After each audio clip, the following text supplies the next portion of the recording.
आता म्हणजे यशोदा माता आता खेळायला जायला हरकत नाही आणि सगळं यशोदा मातेने जे जे केलं ते दिवाळी करून घेतलं. कशा करता करून घेतलं सांगा मला, कशा करता? हे काय आहे? याला म्हणतात आळवणं. यशोदा मातेला प्रसन्नता वाटावी, गोपिकांना प्रसन्नता वाटावी याच्याकरता त्यांना अपेक्षित असलेल्या क्रिया केल्या. फलमित्रहिणीला अपेक्षित असलेलं ते तिच्या करता करून केलं, ते तिला आळवणं केलं. त्याच्यातून त्या रोहिणी मातेला संतोष निर्माण व्हावा याच्याकरता तिच्यापासून ते बाजूला पळत गेले.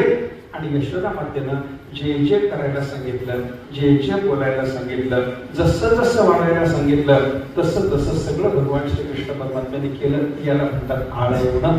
आळवायचं असतं. बाळ काय करतात? मातेला आळवतात. आळविती बाळे.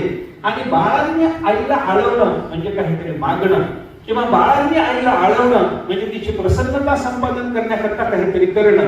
आणि हे सगळं मागणं किंवा तिच्या प्रसन्नतेकरता काहीतरी आळवणं म्हणजे काहीतरी करणं. या सगळ्या आळवण्यातून काय होतं? मातेचे सुख आगळे. आईला त्याच्यातून फार सुख मिळतं, वेगळं सुख मिळतं असं कारण मला सांगतात. आणि हे सुख देवा तुम्हाला जर अनुभवायचं असेल तर आमची आळवणी ऐका. आम्ही तुमची प्रार्थना करतो तेही ऐका, त्याच्यातून समाधानी व्हा. किंवा आम्ही तुम्हाला मागतो याचंही वैषम्य मानू नका. आमचं मागणंही ऐका आणि आमचं आळवणंही ऐका असं महाराजांचं देवाला सांगणं. ते मागणं काय आणि आळवणं काय? तुकाराम महाराज कसे मागतात आणि तुकाराम महाराजांनी देवाला कसं आळवलं, या दोन्ही गोष्टीचा थोडा महाराजांच्या वचनाच्या आधाराने विचार करूया. पुंडलिक